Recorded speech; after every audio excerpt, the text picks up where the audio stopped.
बिस्मिल्लाहिर्रहमानिर्रहीम। बहुत बहुत शुक्रिया आप सबका। साथियों, दुनिया तीसरी जंग अजीम की तरफ जा रही है और इसका वाज़ेह इशारा अब तक गजा जंग से मिल रहा था, लबनान के अंदर जो कुछ हुआ उससे मिल रहा था, लेकिन एक बड़ी जंग का आगाज़ हुआ है क्योंकि इजराइल की जानिब से जवाबी हमलों का आगाज़ किया गया है और बाज़ाब्ता तौर पर यह सिलसिला शुरू हो चुका है बॉम्बिंग का, वो भी ईरान के दारुल खिलाफा तेहरान के अंदर।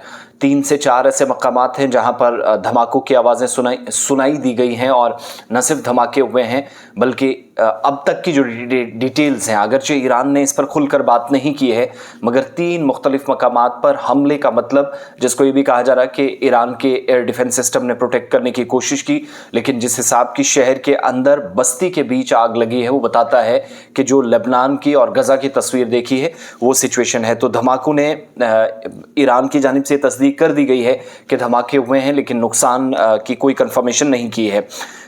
हमलों की शुरुआत में तेहरान और इसका जो करीबी शहर है कर्ज, यहाँ पर 5 धमाकों की आवाज़ें सुनाई गई हैं, टोटल 5। और ईरान के सरकारी मीडिया ने भी तेहरान में धमाकों की ऑफिशियली तस्दीक कर दी है। इसके अलावा ईरान पर जब मिसाइल हमले हुए तो जवाबी कार्रवाई करते हुए ईरान पर, आपको याद होगा कि 1 अक्टूबर को ईरान की तरफ से बैलिस्टिक मिसाइल, जिसमें 180 से ज़्यादा मिसाइलें थी, इजराइल के शहर तेल अवीव पर फेंकी थी, जिसमें कुछ शहरियों के जख्मी होने की खबरें आई थी और अलग अलग मकामात पर अफरा तफरी का आलम देखा था। तो उस इंसिडेंट का जवाब किसी भी वक्त दिया जा सकता था। इजराइल ने पहले से ही इस अज़्म का इजहार किया था या इरादा किया था, तो बहुत पहले जो तैयारियां चल रही थी उनको आज अमली जामा पहनाया गया। अरब मीडिया के मुताबिक पासदारान इनकलाब या जिसको आप कहते हैं, उसके हेडक्वार्टर के करीब धमाका हुआ है। तेहरान पर इजराइल के हमलों के बाद कई मकामात पर आग लगी है, जो तस्वीरें भी सामने आई हैं और ये तस्वीरें मेरे पास मौजूद हैं, लेकिन चूंकि मैंने कहा बार बार रेगुलेशंस हम पर होती हैं तो इसलिए हम दिखा नहीं सकते। फारस न्यूज़ ने भी तेहरान के अंदर धमाके की तस्दीक कर दी है। ये भी कहा है कि तेहरान के इमाम खुमैनी इंटरनेशनल एयरपोर्ट पर भी धमाके की इतला है।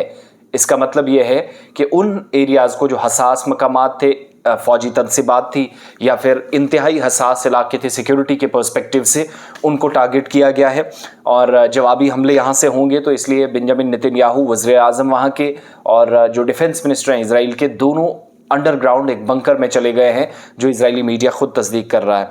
इसके अलावा यह भी दावा किया गया है कि धमाके की इतलात पहले से ईरान को दे दी गई थी। हमले से पहले व्हाइट हाउस को आगाही दे दी गई थी।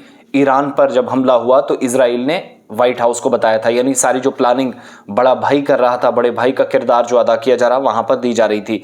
इजरायली फौज ने जो बयान जारी किया है कि ईरान में मखसूस इलाकों को टारगेट किया गया है। इजरायली फौज हमलों और दिफा दोनों सूरतों के लिए तैयार है। इधर जंग के लिए ईरानी फौज को आयतुल्लाह अली खamenei की तरफ से कहा गया है कि आप तैयार रहिएगा, ऑर्डर्स दे दिए गए हैं। एक वसी जंग होने वाली है, जिसका इशारा इस स्टेटमेंट से भी, जहां खamenei साहब की तरफ से ये कहना कि आप मुकम्मल तौर पर तैयार हो जाइए। फिर ईरान के अंदर ये स्टेट टू स्टेट जो एक्ट ऑफ वॉर है, जो 1 अक्टूबर को हुआ और उसके बाद आज जवाबी कार्रवाई की, ये बताता है कि सिचुएशन यहाँ से कहाँ जाएगी। इसके अलावा थोड़ा और आगे बढ़िएगा तो पता ये भी चला है कि अपने एयर स्पेस ईरान ने बंद करने का फैसला किया है, परवाज़ों का रुख मोड़ दिया है। यानी ईरान के अंदर बहुत सारे भारतीय शहरी पाकिस्तान के, नेपाल के, बांग्लादेश के और यानी सेंट्रल एशिया के बाकी हिस्सों के और फिर साउथ एशिया के लोग जो हैं वो फंसे भी हो सकते हैं। ईरान के न्यूक्लियर पावर प्लांट्स यहाँ मौजूद है, लेकिन ये वाजे नहीं हो सका है कि पावर प्लांट को निशाना बनाया गया या नहीं। पहले दिन से तैयारियां चल रही थी और पिछले दिनों एक डॉक्यूमेंट बाज़ाब्ता तौर पर लीक हुआ था, जो हमने आपको बताया था, जिसमें व्हाइट हाउस के अंदर बताया गया था, जिसके बाद तहकीकात शुरू हुई कि हमने 15-16 तारीख को हमले करने और किन किन मकामात पर करने हैं। इसके अलावा जिस इमारत पर धमाका हुआ है वो तेहरान में है। इस इमारत से 10 से ज़्यादा अफराद रेस्क्यू कर लिए गए हैं, ये भी कंफर्मेशन है। बहुत सारी तस्वीरें मेरे पास हैं। फायर ब्रिगेड के तर्जुमान जो तेहरान के हैं उन्होंने ये दावा किया है कि गोदाम में आग लग गई है, लेकिन फारस न्यूज़ बताता है कि इमारत का ईरानी वजारत दिफा से ताल्लुक़ नहीं है। यानी डिफेंस मिनिस्ट्री या जो हसास तनसीबात को, अहम तरीन तनसीबात को, अहम तरीन मकामात को निशाना बनाने की जो बातें कही जा रही थी, इस पर जो है वो खुलकर बात इजराइल तो कर रहा है, लेकिन कोई ज़्यादा बात नहीं। तो तेल Aviv, Lebanon, Syria, Yemen, Iraq और अब ईरान की बारी, यानी वो जो ग्रेटर इजराइल वाला ख्वाब है और पेशन गोइयाँ भी हैं, आहिस्ता आहिस्ता इजराइल उसकी तरफ बढ़ रहा है। इसके अलावा एयर डिफेंस जो ईरान का है उसने बताया है कि वो इस लायक है, इस काबिल है कि कैसे चीज़ें पूरे मुल्क के अंदर जब दिफा की बात आती है, जब ख़तरे से बचना हो तो वो कवर कर सकता है, उसने काम किया है। और इजराइल की जानिब से रिटेलिएशन अटैक जो है वो ईरान पर किया गया है।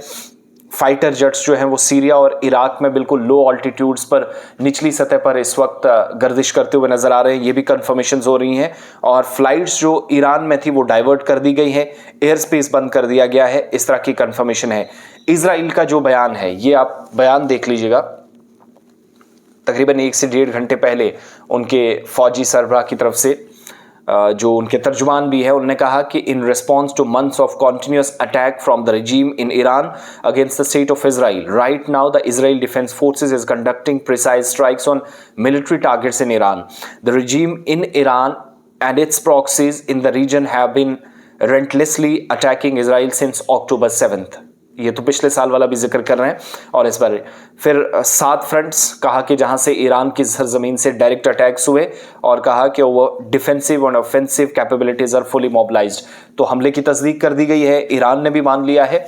अब यहां से देखिएगा आप, रेस्पॉन्स होगा, सूरत हाल और बिगड़ेगी। लेकिन इस वक्त नेतन्याहू और उनके डिफेंस मिनिस्टर बंकर में चले गए। हालात इतने ख़राब हैं, इजराइल चूँकि ये हमला तो कर चुका है लेकिन ये बर्दाश्त नहीं किया जाएगा। आप देखेंगे ईरान की तरफ से ज़बरदस्त रिटेलिएशन की तवक्को है जो उसने की है ऑलरेडी।